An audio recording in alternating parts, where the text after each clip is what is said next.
Decía Pitágoras que la mejor manera que tiene el hombre para perfeccionarse es acercarse a Dios. Y hoy, precisamente, vamos a acercarnos de la mano del sacerdote Jesús Casanueva.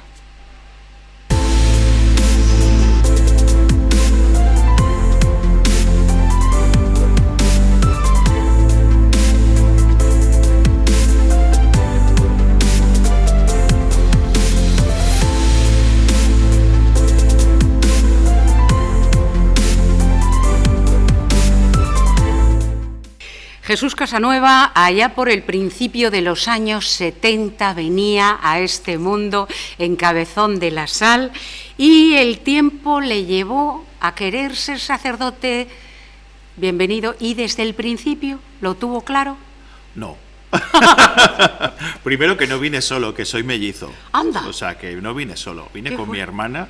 Qué bueno. Y en el año 73... familia numerosa, éramos 8 hermanos y personas humildes, sencillas, trabajadoras. Mis padres son de Valdáliga, pero nos hemos criado en Cabezón de la Sal, ¿vale?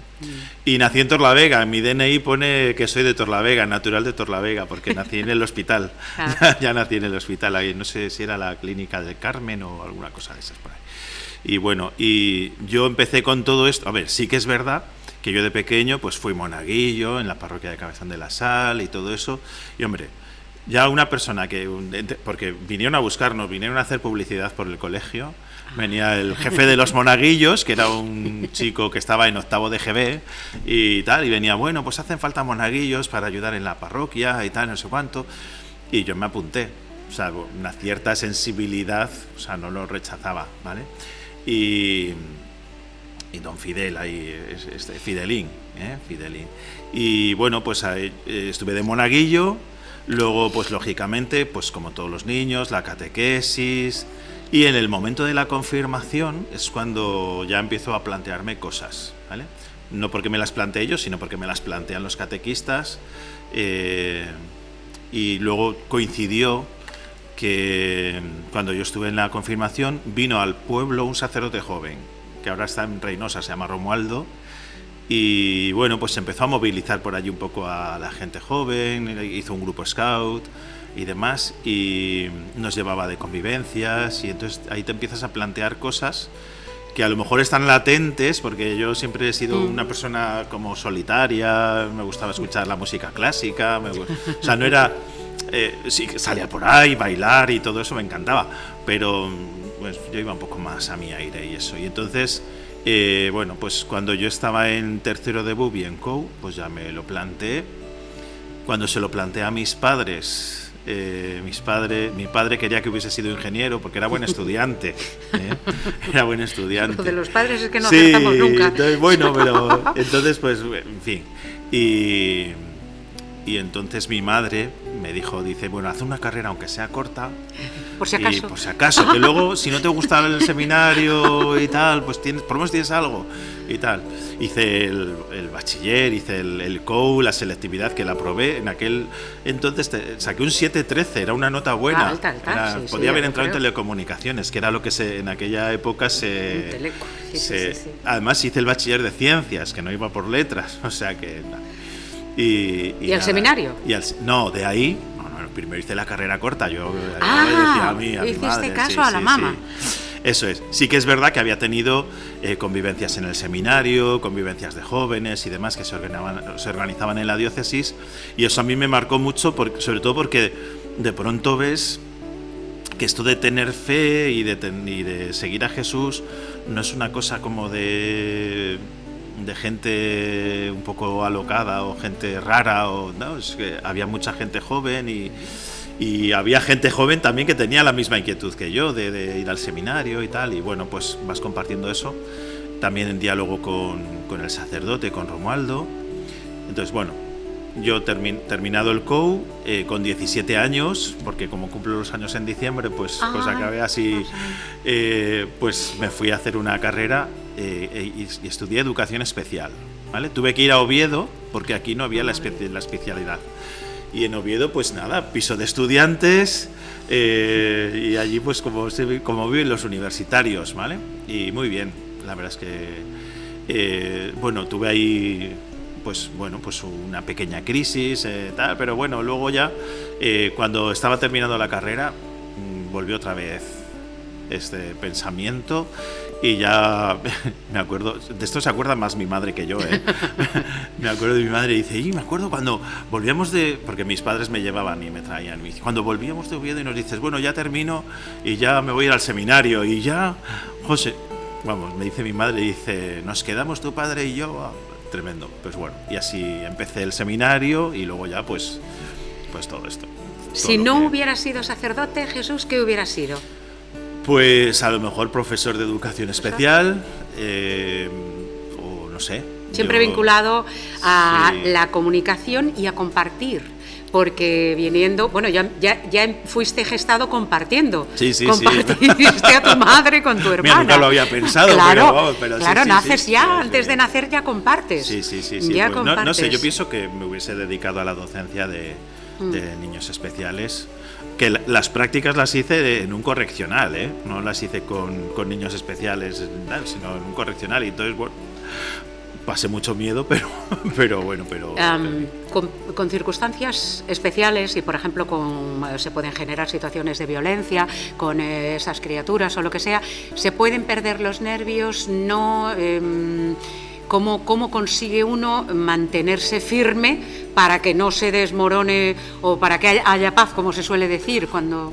Pues porque en el fondo sabes que la violencia no va a generar las condiciones para... Pero ¿cómo evitas que unos chavales se peleen, por ejemplo, en un correccional? ¿Qué haces? Bueno, a ver, pues ahí lo que hay que hacer es separarlos, no hay más. No te queda otra. Llevas algunas, seguro, por meterte en medio. Bueno, es un riesgo que hay que correr. Pero es que eso pasa en la vida, o sea, cuando éramos niños y a lo mejor jugábamos al fútbol y nos picábamos entre nosotros y de pronto pues te tenías que meter ahí para... No hay más, ¿no? A la batalla.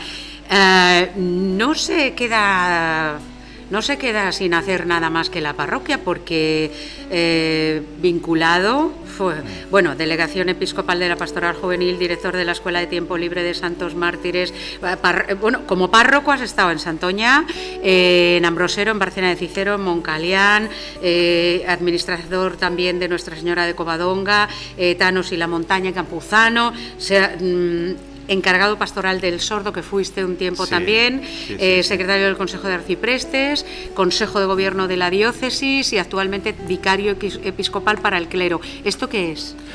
Bueno, el vicario episcopal para el clero es, por así decir, si lo equiparásemos a una, pues sería como el ministro para asuntos del clero. Así, para que nos entendiésemos. O sea, ¿Qué asuntos tiene el clero? Pues bueno, que haya que administrar. Claro, pues mira, está la formación permanente, está el tema de las residencias de sacerdotes mayores, tenemos aquí está Santa Marta en el asilo San José, y luego en Santander, en el seminario de Corbán, hay una parte que es de la casa sacerdotal, la Bien Aparecida. Luego hay que atender situaciones problemáticas de determinados sacerdotes en algunas zonas, las casas parroquiales y demás, todo esto, o sea, un poco lo que es la vida del clero y la espiritualidad del clero. Entonces es un poco lo que me corresponde a mí. Es muchísimo trabajo eso.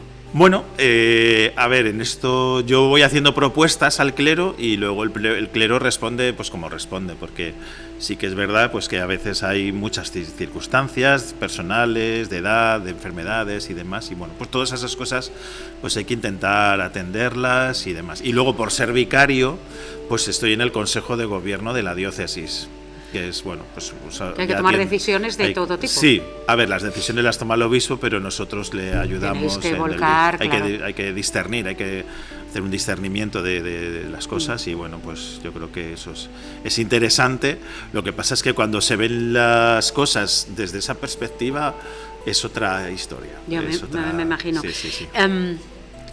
¿Qué tiene que hacer el vicario episcopal para el clero, por ejemplo, si un sacerdote, pongamos por caso de una parroquia, se quiere ¿cómo se llama? Exclaustrarse, quiere dejar de ser sacerdote? Bueno, pues, a ver, normalmente esos asuntos, bueno, si llega a darse el caso, esos asuntos, como son temas muy, muy, muy personales, se van directamente al obispo. El obispo sí que es verdad que podría yo o sea, podría yo ser el mediador y a lo mejor ser la primera persona a la que se le manifieste, ¿no? Pero normalmente cuando un sacerdote quiere dejar de ser sacerdote, eso pues llama directamente al obispo y lo plantea, ¿vale?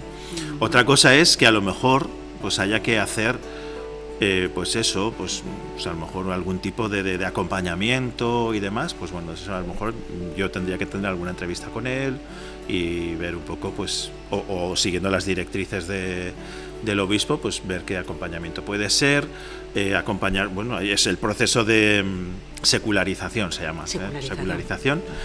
Bueno, pues bueno, pero todo eso tiene sus mecanismos que son como más del obispo, ¿vale? Pero si, por ejemplo, imagínate que un sacerdote está teniendo problemas con la comunidad, entonces a lo mejor llegan quejas al obispado. Porque el cura tal, no sé cuánto, no sé cuánto, no sé qué. Pues ahí tienes al vicario para el clero llamando al sacerdote o llamando a la gente, oye, a ver qué pasa, explícame, qué decimos y tal. Y, bueno, y tienes que informarte de todo lo que pasa en un 360, claro, sí. Para luego impartir la justicia necesaria. Bueno, por lo menos para hacernos una idea clara de todo, hay que escuchar a las dos partes, tal, para poder trasladárselo al obispo y que el obispo tome alguna decisión, alguna determinación. Y bueno, pues también dentro del contexto en el que vivimos, en el que no somos tantos, o sea, que somos pocos, mayores, entonces, pues bueno. Bueno, pues en tu caso no, pero... Sí, bueno, ya tengo 50 para 51. Sí, qué pena, qué horror, pues qué viejo eres. Ya, joven ya no soy. Bueno, pero mayor tampoco, eres mayor, viejo tampoco. Soy una persona adulta. Eso sí, y responsable, y además, si tienes que protestar, protestas, y no hay quien te frene, porque... ¿Qué pasó con los servicios sociales del ayuntamiento y con lo de Cáritas, que devolvieron una pasta que no la emplearon? Bueno, es que esto son cosas, a ver, dentro del arciprestazgo de lo que es la ciudad de Torlavega, hay siete Cáritas, 7 despachos de Cáritas, entonces nos reunimos mensualmente y yo soy el sacerdote que acompaña esa dimensión de la pastoral, ¿no? Entonces, pues claro, los mismos voluntarios trasladan esas cosas. Digo, bueno, pues sí hay que tomar o sea, Cáritas no es solamente ayudar al que lo necesita, también si hay alguna injusticia hay que denunciarla. Entonces, lo que no es de recibo, y es lo que un poco pasa, o sea, planteamos al ayuntamiento, no es de recibo, y dices, vamos a ver, no hay dinero pero se tiene que devolver dinero de los servicios, o sea, los servicios sociales tendrían que ser siempre deficitarios, porque, o sea, con la cantidad de gente necesitada, que pueden ser personas en riesgo de exclusión social o personas que están trabajando, no llegan a fin de mes, necesitan puntualmente alguna ayuda, o sea, alguien que a lo mejor se le estropea la lavadora y comprar la lavadora le desajusta todo el mes de una manera impresionante. Entonces, pues bueno, o sea, no puede ser, o sea, hay cosas que tenemos que a veces hay que levantar un poco la voz y bueno, pues como somos la Iglesia y es Cáritas, que pues bueno, pues lo hacemos y con datos además, ¿no? Y con las cosas en la mano, o sea, con nuestro testimonio de vida, pero también pues con los datos, con los dineros, con todo esto. Ha habido otro momento en el que también presentamos la memoria de ingresos y la memoria económica de Cáritas, ¿no? De la ciudad. Las intervenciones que se habían hecho, tal, no sé cuánto, y claro, salía bastante dinero. Y claro, lo comparabas con el ayuntamiento y dices, pero vamos a ver, no, a ver, aquí qué pasa. No. Entonces, pues bueno, entonces, la denuncia profética, por así decirlo, no quiere buscar la confrontación, sino lo que quiere buscar es que las cosas mejoren. O sea, yo no te digo a ti, mira, ponte gafas. No, te lo digo, ponte gafas porque así vas a verlo mejor, porque lo verás todo mejor, más claro. Pues bueno, pues esto es igual, ¿no? Es decir, entonces, el hecho de que haya protestas o lo que sea, pues siempre intentamos hacerlo en clave constructiva. O sea, nosotros no tenemos signo político, o sea, no somos de este partido, de este otro, no, lo que pasa es que, pero sí queremos que las cosas funcionen y las administraciones públicas, que son para todos y que buscan el bien común, pues tienen que funcionar para el bien de todos, ¿no? Es el dinero de todos. Me recuerda esto mismo que has dicho tú, lo dijo hace muchísimos años don Desiderio Gómez Señas, don Desi, el cura al que le llevan le debe todo lo que ha sido, ese será. Ese hombre que en 1954 recién ordenado se fue a tirar pa'lante del monasterio de Santo Toribio y que puso la residencia de ancianos, el primer colegio, el primer internado, y decía, hay que acabar el año debiendo por lo menos 1 millón de pesetas. Decía, hay que cuando ya no le daban aquí, él pedía, iba para México a buscar a los indianos que pillara. Hay que acabar debiendo dinero, hay que deber siempre dinero. ¿Por qué? Porque es la maquinaria de hacer las cosas. No, y que si es para ayudar a los demás. Claro, hacer.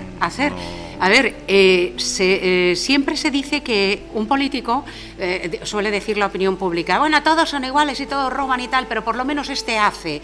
Entonces, de la Iglesia y sobre todo de unas parroquias de San José Obrero, del nutricio obrero que tiene Torrelavega y que tiene la comarca del Besaya, se espera que defiendan al más débil y que hagan, que sea motor, tractor, ¿no? Sí, bueno, en Torrelavega siempre las parroquias han sido como un gran motor social. En Torrelavega, es algo, yo creo que es como muy de Torrelavega, porque había unas comunidades muy vivas, de gente obrera, de gente tal. Casi me atrevería a decir que San José Obrero era la parroquia chic, o sea, era la de la gente, pues de los comercios y todo esto, ¿no? Pero sí que siempre ha tenido esa dimensión social, y yo creo que eso es muy positivo, ¿eh? Eso es muy positivo porque en el fondo pues es una presencia significativa dentro de la ciudad. Y significativo no es, pues mira qué iglesias más bonitas tiene Torrelavega, pues ¿por qué no? Porque las iglesias bonitas de Torrelavega son la Asunción y la Virgen Grande y se acabó, pues las demás son todas modernas. A ver, si me oyen algunos de Torrelavega me van a matar, pero bueno, quiero decirte que no son grandes edificios no la Catedral de Palencia, o sea, está claro. Es verdad que la de Campuzano, pues arquitectónicamente tiene sus cosas, la de la montaña es antigua, la ermita de Santa Ana. Que no se vende arte. Claro, pero es significativo porque hay una comunidad viva que además se interesa por el bien de la ciudad, y yo creo que eso es importante. O sea, es que aquí tenemos que, tenemos que construir entre todos, ¿no? O sea, si esperamos que lo hagan todos los políticos, pues lo único que hacemos es generar una sociedad acomodada, de zánganos, de que me lo den todo hecho, de todos, yo tengo todos derechos, no tengo ninguna obligación, y si no me lo dan, me quejo. Todo, claro, puedo tirar a la basura. No, perdona, es que eso es una cuestión de educación. O sea, es educación, que la calle esté limpia, es educación que bueno, pues que se respetemos, etcétera, y demás, pues porque esto es lo que queremos todos, ¿no? O sea, ¿cómo va la cosa de fieles aquí? Bueno, pues como en todas partes, yo creo que está descendiendo el número de fieles. La pandemia, yo creo que ha tenido como no sé si decir la virtud, pero bueno, ha tenido el efecto, ¿no? de que mucha gente mayor ha empezado a ver la misa en la tele y ya, pues bueno, se han quedado ahí, además con muchos miedos de salir y demás. Y claro, pues se van haciendo mayores en casa, ¿vale? Y luego la gente joven pues ha empezado a darse cuenta y dice, no necesitamos la iglesia, no, la catequesis tampoco es tanto, o sea, no pasa nada. Entonces, bueno, yo creo que nos estamos recuperando un poco de la pandemia, pero lógicamente también es que, o sea, vivimos en esa indiferencia que vive toda la sociedad. Entonces, indiferencia y peor. ¿Sabes que han venido niños de Liébana a ver el monasterio, que son los nietos o bisnietos de aquellos que lucharon para sacarlo adelante, con papeles de sus padres prohibiéndoles que entraran a misa? Claro. Bueno, es que bueno. Así. Claro, no les va a pasar nada. Sí, porque, a ver, hay muchos factores, ¿no? Pero hay un factor cultural muy serio, que bueno, pues nuestra sociedad occidental, pues nuestra cultura europea y occidental es cristiana, y entonces eso no lo quieren reconocer. No se quiere reconocer. Entonces, como no se quiere reconocer, pues claro, empezamos con los estados laicos, no sé cuánto, no sé qué, no sé cuánto, vale, como si fuésemos a morder a alguien y demás. Luego todo además eso con campañas de, pues eso, siempre de decir mal de la iglesia. Desprestigio. Yo, por ejemplo, siempre le digo a mis padres, digo, cuando llega lo de la declaración de la renta, siempre sale alguna noticia negativa de la Iglesia. Siempre cuando llega o sea, pero no falla ningún año, no falla ningún año, ¿no? Siempre hay un infiltrado en los medios. Entonces hay como hay como una batalla cultural. ¿Por qué? Pues porque la Iglesia mantiene, digamos, por así decirlo, la esencia de lo que han sido los valores europeos y demás, y se está metiendo otra serie de valores que se nos quieren meter por calzador, que son cosas que no se sostienen ni filosófica, ni científicamente, ni antropológicamente, ni nada, o sea, y entonces dices tú, no, o sea, no me cuadra a mí todo esto, y claro, esa batalla hay que darla, y entonces... Por lo menos, claro, por lo menos llegar claro, hasta y nos encontramos con estas cosas que no vayan a misa, o sea, que el que entre a una celebración no quiere decir que le van a convertir, que no pasa nada, que no te pasa nada. Pero bueno, esa misma batalla a veces me contaba una abuela, me dice, bautizaron al niño porque yo insistí, claro, pero ahora no quieren que le enseñe a rezar, no quieren que le lleve a misa, no quieren que no sé cuánto, yo sé, ¿para qué le bautizaron? Y tal, no sé cuánto, pues lo hicieron por ti. Pero claro, yo también te diría, o sea, dices, bueno, si hay que dar la batalla, pues la damos. Dices, si tú quieres que te cuide el niño, pues claro, yo le voy a rezar.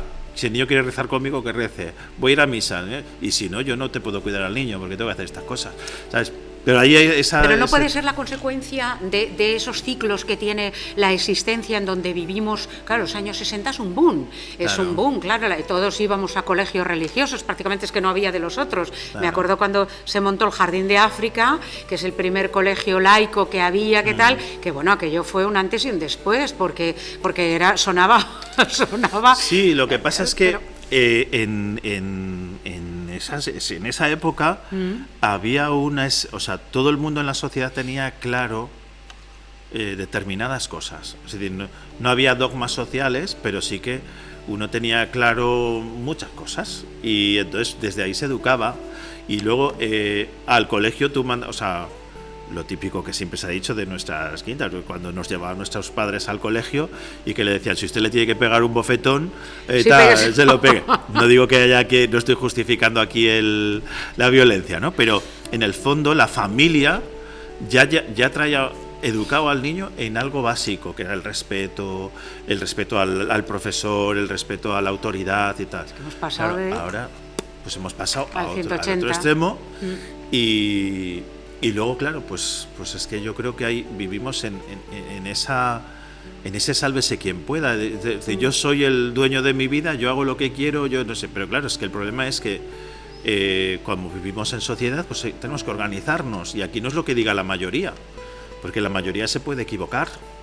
Es decir, es lo que es. Entonces, que yo creo que en el mundo en el que vivimos ya se está renegando incluso de la ciencia. Sí, entonces, la Tierra es plana. Bueno, pues es que al final sí, da igual, porque bueno, pues no sé, este tipo de cosas que... Entonces, a mí me parece que es un poco todo esta crisis. Hay una crisis social y la Iglesia pues no es ajena. Pero ya ha entrado un elemento a caballo, por poner un símil medieval, ha entrado un elemento a caballo que es el materialismo cum laude, bueno, y a través de el nuevo Dios que es el teléfono móvil. Y yo cada vez que escucho a alguien decir, es que si yo perdiera el teléfono, es que si me tengo que quedar un día sin el teléfono, vamos, me suicido, me tiro por un puente y tal. Ay, mi madre, qué malito estás. Eso es una adicción muy peligrosa, porque la vida no es lo que está ocurriendo en ese teléfono. Claro. Y tú estás ahí 8, 9, 10 horas y te crees que no levantas la cabeza y el mundo está ocurriendo alrededor tuyo. A ver, yo es que a mí me parece que, o sea, si tú quieres, o sea, hemos pasado la sociedad del bienestar, ¿no? La sociedad del bienestar tiene un precio. Entonces, claro, ¿qué ocurre? ¿El bienestar es la comodidad? No. O sea, y luego, en una sociedad donde todos son derechos, ¿dónde quedan las obligaciones? Claro. Y bueno, pues uno puede, o sea, es un endiosamiento del ocio y del tiempo libre, del vivir sin trabajar, de todas esas cosas. O sea, del alcohol a edades muy tempranas en unas fiestas salvajes que sobredimensionan la palabra fiesta. Claro, pero es que al final, yo por ejemplo, en el tema de los jóvenes, yo como he sido delegado de Pastoral Juvenil, los jóvenes son un reflejo de la sociedad adulta. Claro. Entonces tú, Dices, es que los jóvenes, siempre, a lo largo de la historia, siempre se ha criticado a la juventud. Sí. Siempre. Hasta en época de guateques. Claro, pero en el Era un fondo. escándalo. Pero en el fondo, pero ya en la antigüedad, en la época de Platón, de Aristóteles, la juventud, porque. Y tal. Claro, pero dices, endiosamiento de la juventud. Nadie quiere envejecer. Y es una realidad, que todos envejeceremos. Y morir. Y enfermaremos. Y tendremos sufrimientos. ¿No? Y tendremos, no sé qué. Entonces, claro, dices. Claro, ¿dónde te agarras? Cuando todo es juerga, cuando todo es vidorra, cuando todo es comodidad, cuando no. Claro, ¿y cómo gestionas una frustración? El día que el teléfono se ha roto, 24 horas hasta que te compres otro, claro. que no te vas a morir, que no te han diagnosticado de cáncer. Claro, ver la dimensión de. Vivimos sobreestimulados también, ¿no? No tenemos. Ahora algunos oyes hablar a gente, ¿no? Y dices, no, es que la gente no sabe aburrirse. O sea, no tiene.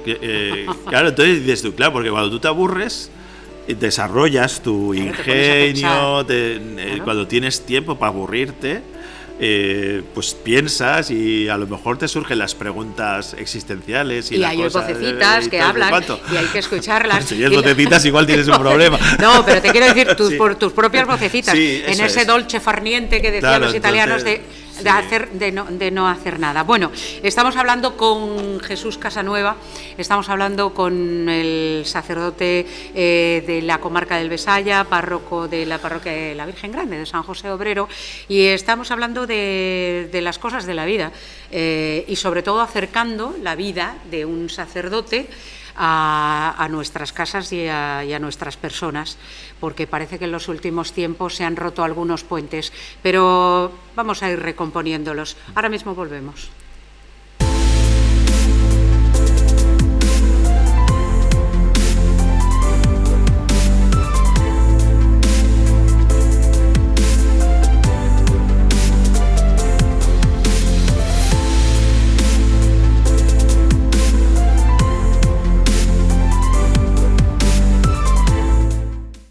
Llevo 400 días, 23 horas y 40 minutos sin que me toquen. Y sin que te griten. Y sin que me quieran cambiar. Desde que somos de Adamo, aquí van todos con una calma. Cuando tienes fibra y móvil por 19 euros, normal que no pienses en cambiarte.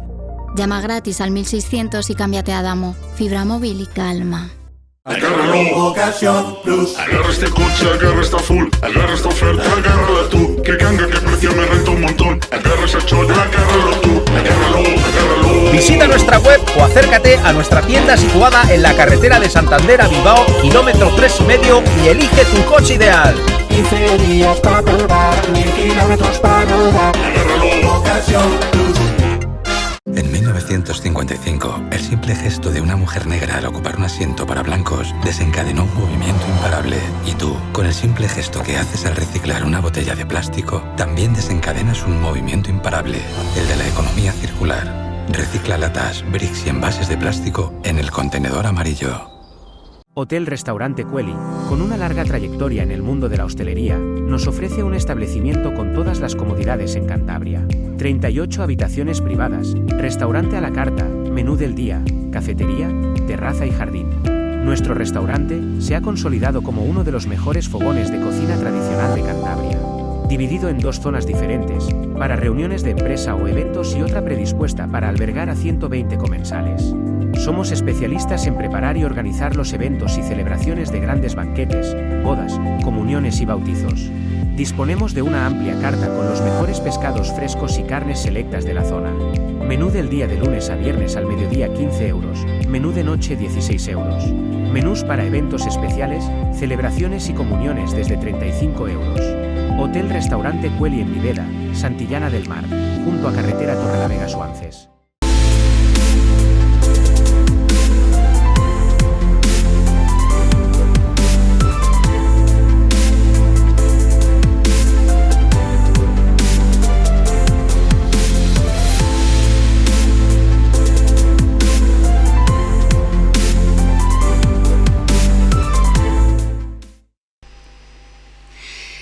Estamos en Encuentros hoy hablando con Jesús Casanueva, el párroco de la comarca del Besaya y de la parroquia de la Virgen Grande.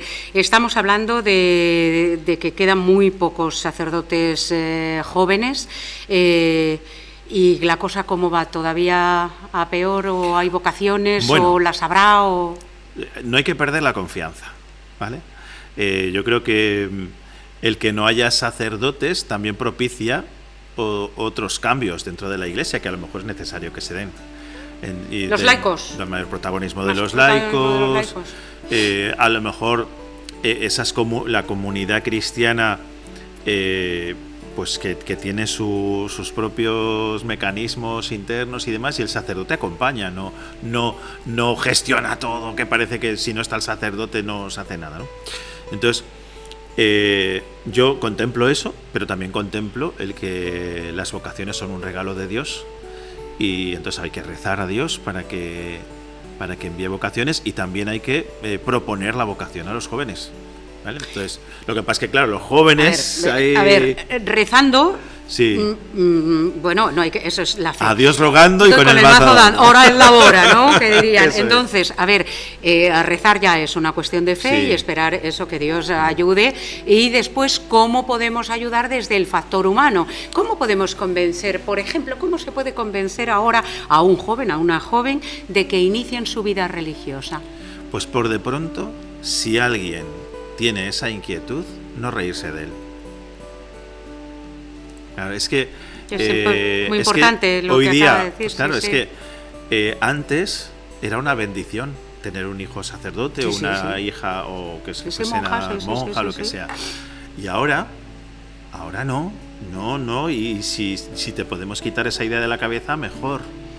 Entonces, claro, cuando no se tiene una vivencia de fe y de lo que significa el sacerdote y demás para una comunidad, pues entonces, claro, cuando yo iba a entrar sacerdote, una catequista de mi parroquia de Cabezón me dice, mira, yo estoy encantada de que tú vayas a ser sacerdote, pero si me lo pide un hijo mío, no sé qué hubiese dicho. ¡Una catequista! Pero hombre, que no te vas a hacer soldado para ir de la guerra, pero claro, probablemente si el hijo de esa catequista le dice que quiere ser sacerdote, no hubiese pasado nada. Pero es que ahora, o sea, ya el hecho de que un joven vaya a la parroquia, vaya a un grupo, vaya a la confirmación, en la edad adolescente y juvenil, ya es ir a contracorriente. O sea, es que hoy día ser cristiano es ir a contracorriente. Es una aventura. O sea, es una aventura, y es antisistema, es que me atrevería a decir. Pero sin embargo, yo he estado viendo en Santo Toribio estos últimos años muchísimos grupos de jóvenes, claro. Los que fueron a Lisboa el año pasado, que como estábamos en año jubilar, pasaban y llegaban, bueno, eran grupos grandes, eran 100 y pico, 200 y pico personas, venían desde distintos lugares del mundo, y se veían movimientos de gente joven. No sé si serán suficientes, pero eso que nos da una polarización. A ver, una cosa es que haya movimientos de gente joven, ¿vale? Cristiana. De gente joven cristiana, ¿vale? La juventud es una etapa todavía de formación, de asentarse, de madurar y demás. Entonces, claro, lógicamente, cuando hay esos movimientos de jóvenes es que hay personas dentro de la Iglesia que están concienciadas de que a los jóvenes hay que ofrecerles el camino de Jesús, ¿vale? Entonces, claro, luego, ¿qué quedará de todos esos jóvenes? No lo sé. Yo, cuando llegué a Santoña, me dijeron y me decían, claro, toda la gente como, dice, ay, a ver si atrae usted a los jóvenes, hace 24 años, a ver si atrae usted a los jóvenes, usted que es joven, a ver si atrae a los jóvenes y tal, y no sé cuánto, porque aquí, hace años, había un montón de jóvenes en la parroquia y no sé, ¿y dónde están? Claro, porque al final, la juventud, como es una etapa de asentarse, luego te vas a la universidad, te pones a trabajar, te vas a vivir a otro lado, no sé cuánto, mil historias. Entonces, o sea, a los jóvenes hay que proponerles el camino de Jesús, porque es un camino bueno para la vida humana, es un camino que ofrece sentido de la vida, que ofrece unos valores, que ofrece una perspectiva, un horizonte, y en ese sentido nunca debemos dejar de proponer. O sea, esta semana pasada he tenido reunión con los padres de la catequesis, y yo les decía, mirad, nosotros ya estamos hechos, pero los niños no, y los jóvenes tampoco. Entonces, les tenemos que dar lo mejor, y para los cristianos lo mejor es Cristo. Entonces, desde ese convencimiento, o sea, les tenemos que seguir ofreciendo a los jóvenes la persona, la figura de Jesús. O sea, no puede haber gente joven que... O sea, ¿cómo es posible que en España haya gente que no conozca a Jesús? Ya. Claro, entonces... y niños, es decir, que somos España, la España católica. Y niños que señalando claro, una tabla sacra que hay allí en Santo Toribio, que es un calvario, y ¿ese quién es? Claro, ya. Entonces eso no puede ser. No, o sea, no, entre otras cosas porque es una ignorancia histórica. Bueno, pero, más allá de la fe, claro, históricamente, claro, un personaje como Jesús de Nazaret es un personaje que cambia por completo el curso de los acontecimientos y de la historia en su momento y 2000 años después. Sí, pero es que además... Incluso, un Estado que se propusiese un bien común de la sociedad y no sé qué, tendría que proponer a Jesucristo, porque Jesucristo es como un prototipo de persona generoso, entregado a los demás, solidario, de amor, es un ideal de persona. Decir, es que ni la muerte ni el martirio va a poder doblegar lo que significa la verdad, la bondad, el amor. O sea, entonces, a mí me parece que es tan importante ofrecer a los jóvenes y a los niños, y que nosotros mismos también conozcamos a Jesús. O sea, no, es un personaje único en su género, a todos los niveles. Los niveles. Culturalmente hablando, filosóficamente hablando, pero es que religiosamente hablando es que ofrece mucho sentido. Claro, eso está claro. Hablando de cosas que pueden pasar, ¿qué pronóstico te atreverías a dar en la era post su Santidad Francisco? Después del... Bueno, yo es que... ¿Qué crees que puede pasar? Porque estaremos, ese momento cogerá hasta el 2050, sí, etcétera. Pero bueno, yo creo que desde yo es lo que conozco también, porque soy joven. Sí, lo ¿vale? eres.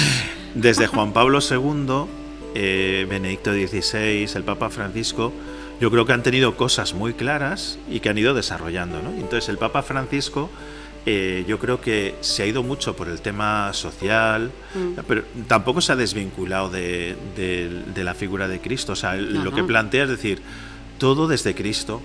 O sea, y entonces, y sí que ha planteado una cosa que a lo mejor nos cuesta entender, porque, es decir, el Papa Francisco es jesuita, y dentro de la orden jesuita, la Compañía de Jesús, pues el discernimiento es algo básico, ¿no? Entonces, pues él plantea siempre el discernimiento. Entonces, hay que discernir los signos de los tiempos, hay que abrir caminos pero hacerlo con cabeza. Con cabeza y desde la fe, y luego en muchas otras cosas pues también. Yo espero que el Papa que suceda es un deseo, que el Papa que suceda al Papa Francisco sea un hombre de Dios, como lo han sido los anteriores, y si es un hombre de Dios y tiene una mirada amplia de la Iglesia y de la fe, pues nos sabrá guiar. En esto yo tengo mucha fe, porque cuando se elige el Papa, cuando el cónclave se reúne para elegir el Papa, toda la Iglesia está rezando. Entonces, a mí de eso, la oración. Claro, poder de la oración. Es que a mí me parece que eso es fundamental. Es verdad que luego hay políticas internas y tal, y no sé cuánto. Yo eso no lo niego, pero que el que salga elegido pues tendrá algo que ver con Dios, o que Dios haya tenido que ver con esa elección, no lo pongo en duda. ¿Y cuál es la posición, o cuál debería de ser la posición en el tema de la guerra? Bueno, obviamente es contraria, pero los sacerdotes, por ejemplo, que están ahora en Ucrania, o los religiosos que estén en la zona de Gaza, o los que queden en Camerún, o por ahí en los brotes que hay en África, que... Fíjate los misioneros que están matando un día sí, otro también, ¿no? ¿Qué tiene que hacer un sacerdote si está en un país en guerra? Pues tiene que ser un hombre de paz. ¿En medio de la guerra cómo?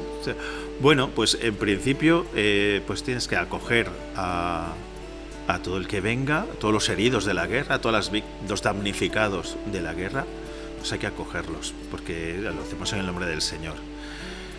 Sí que es verdad que, claro, en las guerras hay intereses políticos, económicos, a veces hay... O sea, los orígenes de una guerra pues son complicados, complejos y demás, ¿vale? Entonces, pero a mí me parece que independientemente de... O sea, en el catecismo se dice, en la guerra no se puede perder la moralidad. Madre mía. O sea, en la guerra, o sea, porque estemos en guerra se puede violar, no. Claro, ya. Porque estemos en guerra se puede matar niños, no. O sea, no pero eso es la guerra, destrozar, vale, claro, destrozar a las criaturas. Claro, pero me refiero, entonces, no podemos perder la moralidad, no podemos perder, he dicho moralidad, no podemos perder la humanidad aunque estemos en guerra. No se debería. Entonces, un sacerdote en un contexto de guerra, pues no puede perder su humanidad ni su fe, claro. Pero, por ejemplo, en la guerra de Ucrania, que está, claro, contra Rusia y está Putin, parecía, no sé si será cierto o no, que el Pope de los ortodoxos estaba bastante cerca de Putin. Bueno, pues porque las iglesias ortodoxas son muy nacionales, son como nacionales. Pero habrá ortodoxos en Ucrania también que defender, claro, ¿no? Claro, eso es. La iglesia ortodoxa ucraniana, la iglesia ortodoxa rusa, la iglesia ortodoxa no sé qué, la iglesia ortodoxa tal. Entonces, claro, es complejo, es complicado, pero siempre, o sea, siempre hay que buscar la verdad y siempre hay que buscar la justicia y yo creo que eso no debemos perder esa humanidad. Pero si eso te lleva, por ejemplo, a la muerte o a la cárcel, como es el caso de algunos sacerdotes obispos en Centroamérica, ¿no? Sí, en Nicaragua. En Nicaragua, no, se acaban de hace muy poco, sí, por defender a... O sea, una cosa es el contexto de guerra, es distinto, creo que es distinto porque si es una guerra entre dos países o dos etnias o tal... bueno, es complicado porque o sea, yo soy sacerdote, pero también soy español, y si entras en guerra con España, pues yo no sé. Porque todos los muertos son iguales, son muertos. Sí, eso es, pero me refiero que yo también defendería España. Ya. Claro, estamos en otros contextos, en Nicaragua, por ejemplo, donde está prohibido la fe. Y entonces claro, pues los obispos los han exiliado, hay sacerdotes y obispos encarcelados y demás. Claro, es un contexto de persecución. Madre mía. Y entonces ahí, claro, te la juegas por ser cristiano. Ya. De hecho, el cristianismo es la religión más perseguida del mundo. Y por más que los romanos. Claro, romanos, entonces, persas y claro, muchísimo entonces más. quiero decirte que, pues bueno, es que dices, ¿por qué una religión, o sea, la religión del amor? Que es nuestra, o sea, ¿por qué es la más perseguida? ¿Por qué es la más odiada? ¿Por qué? Entonces es complicado. Ahora, yo también te digo, es lo que volviendo un poco a la pregunta que me dices, en situaciones de guerra, ¿son tan complejas estas cosas? Pues claro, Pero hay, por ejemplo, los vicarios castrenses son sacerdotes que van con los soldados y prácticamente tienen que enterrar a uno, otro, llamar a sus familias todos los días. Claro, pues es que todos los días. Es que cuanto más ahí estás, creo que tienes que tener más fe. Ya. Para no perder la humanidad. Para no perderla en la humanidad. Es que es muy fácil, o sea, tú estás viendo morir compañeros, viendo morir ciudadanos, viendo niños, no sé cuánto, y lo que te brota de las entrañas es la venganza y eso, y hay que apaciguarlo eso. O sea, entonces, pues claro, ahí es un poco, ni te cuento ya en guerras de religión y cosas de esas, como ha habido en Oriente Medio, en la guerra de Siria o todas estas cosas, o pues bueno, todas estas realidades, pues es que son complejas. O sea, bueno, ¿cuándo vamos a volver a Jerusalén? Porque Roma tenemos el jubileo en el 2025. ¿Pero cuándo podremos desembarcar en Jerusalén? Antes del bimilenario de la cruz, antes del 33. Pues no lo sé. ¿No? Jerusalén es un sitio chulísimo para ir, para visitar, único. Y sí que es verdad que ahora por la situación de guerra que hay, pues es que es peligroso ir. Entonces, pues bueno, es lo que hay. Desgraciadamente, las Pero tierras... lo que hay es que unos están machacando a otros, ¿no? ¿O qué? Sí, lo que pasa es que... Ya, hay mucho más me parece que es más complejo. Hay mucho... Es verdad que hay uno que parece que tiene más potencia militar que otro, pero claro, es que el otro tiene unos aliados alrededor bastante tal. Y hay lugares en el planeta que desde la noche de los tiempos están de alguna manera sentenciados a no vivir en paz, ¿verdad? Este es uno de ellos. Hay puntos así en el globo que Sí. dices, nunca conocerá la paz. Sí. Brevísimos episodios. Sí, eso es. Entonces, bueno, yo no soy analista geopolítico, militar y todas esas cosas. Me parece que es más complejo. Yo, con que no se pierda la humanidad, me parece más que eso. Ahora, es complicado, es delicado. Bueno, vamos a hacer una proyección, ya que estamos acabando el 2024, para el año que viene, que además es para el clero, es un año muy grande para todos los cristianos, peregrinos en general, porque es año jubilar en Roma, ni más ni menos, ¿no? Y vamos a hacer una proyección de lo que le gustaría a Jesús Casanueva aquí, en nuestra diócesis, en Cantabria. Más sacerdotes, alguna vocación. Bueno, a mí me gustaría primero que hubiese más vocaciones. Me encantaría porque para mí la época del seminario, como cuando yo fui éramos 33, que en aquella época, no siendo muchos, porque claro, los seminarios eran de 100, pero no siendo muchos era un seminario potente. ¿Vale? Entonces me encantaría que hubiese más vocaciones masculinas, porque de femeninas todas, no, pero las órdenes femeninas algunas están muy mal, hay pero parece que hay más monjas que curas. Sí, pero ¿no?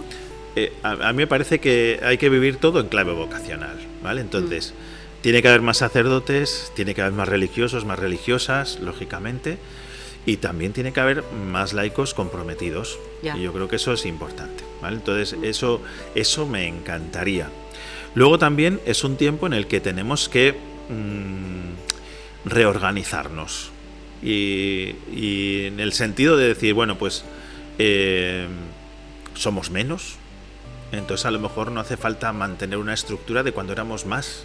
Claro, eso es obvio, entonces, es que no se puede. Claro. Entonces a mí me parece que hay que hacer un trabajo de reorganización territorial, pero también de mentalización. Claro, es que, por ejemplo, dices, bueno, a veces se están dando estas situaciones, ¿no? Pues dice, de pronto hay dos pueblos que están a 1 kilómetro. Sí.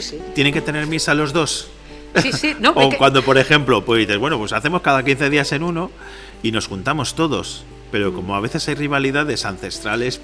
Que lo vivimos en Liébana, que lo estoy viviendo con las parroquias que dependen de los franciscanos del monasterio de Santo Toribio. Mira, en Potes todo el mundo tiene coche, en Liébana todo el mundo tiene coche, la población es súper dispersa y los lunes todo el mundo baja porque solo las farmacias, los bancos y los supermercados están en Potes. Entonces, sin embargo, hay misa todos los domingos en Potes y en Santo Toribio. Podrían bajar de los pueblecitos a esas misas, porque tienen coche, porque van a bajar, porque tienen familiares, porque van a bajar. Entonces habría que hacerles esa mentalización de no hacer una misa perlizada de 2 en 2. Sí que es verdad que, a ver, es como, claro, ahí en este tema de la reorganización territorial pasa como con los centros de salud, con las escuelas y tal, pues es que parece que las zonas rurales se despueblan, es verdad, hay. Es la realidad. Pero que es que es lo que hay, sí. que es lo que pero hay. parece que cuando se marcha el cura ya no queda más. No, entonces, cuando se marcha el cura ya si se marcha el cura ya es que apaga y vámonos, ya no queda nada, ¿no? No queda nada. Y bueno, pues esa reorganización territorial y esa, pues yo creo que sería muy bonito el poder hacerlo. Es un trabajo de años, ¿no? De pensar un poco, de mentalizar a la gente. Bueno, y se va a imponer por la propia edad de los fieles, sí, porque claro, van cumpliendo años. Claro, pero eso, o sea, mantener una estructura de cuando éramos muchos. no puede ser, porque ya somos menos. O sea, y entonces, Los claro, tiempos han cambiado. Y entonces, pues eso, y de pronto dices tú, de pronto el sacerdote tiene que hacer un montón de burocracia, de administración y de no sé qué, porque tiene no sé cuántas parroquias. Entonces, pues a lo mejor hay que reducir todas esas cosas y en fin. Centralizar. Y luego vivir con esperanza. Yo creo que el lema de vivir con esperanza, Peregrinos de la Esperanza, es súper bonito porque nos hace mirar, o sea, yo siempre, a veces digo, deja de mirarte el ombligo y levanta la mirada y ves que hay más allá, más allá de tu ombligo hay realidad y hay, entonces, como dicen los peregrinos, Ultrella y Usella, más lejos, más arriba. Eso es, entonces yo creo que eso es bonito, ¿no? Tú que estás en Santo Toribio, que es un lugar de peregrinación, pues es bonito tener como una meta y que cuando llegas pues te emocionas, y yo creo que eso es, y estar luchando por esa meta, ¿no? Que al final es Cristo. Yo creo que yo siempre predico lo mismo y con Cristo todo crece para bien. Entonces, pues eso me da esperanza. O sea que... Bueno, pues como esperanza es una palabra muy bonita que delimita un concepto muy amplio. Yo me he permitido traerte un regalo del monasterio de Santo Toribio porque es para que te acuerdes de nosotros. Muy bien. Y lo que hay pues fue diseñado por... ¿Lo puedo abrir? Sí, claro, por supuesto, y enseñarlo me gustaría mucho. Sí. Es un pequeño homenaje, ya sabemos o sabéis que los franciscanos después de haber llegado en 1961 se van porque se han hecho viejitos cuidando las parroquias y cuidando el monasterio y sobre todo la reliquia del Lignum Crucis. Mira, qué bonito. Esa medalla con el Lignum Crucis la diseñó con muchísimo amor un franciscano nuestro, el hermano Pachi Vergara, que era joven, que iba a ser un poco la esperanza del seguimiento de los franciscanos en Santo Toribio, pero que el cáncer decidió llevárselo y entonces, bueno, el hombre proponía y Dios dispuso y yo quiero que la tengas porque... Pues muchísimas gracias. Porque así nos tienes también en tus oraciones. Muy bien, muchísimas gracias. A ti siempre, Jesús Casanueva, Barroco. Ya sabéis dónde estoy, o sea que si necesitáis para otra ocasión, pues... Sí, necesitamos. Allá arriba se necesita de todo. Puedes subir un día a la semana para hacer la misa cuando quieras y más. Sí, está bien eso. Y más, es tu casa, claro. Muy bien, pues nada, muchas gracias. Y a ustedes gracias por haber estado en este encuentro, una vez más, y volvemos la semana que viene.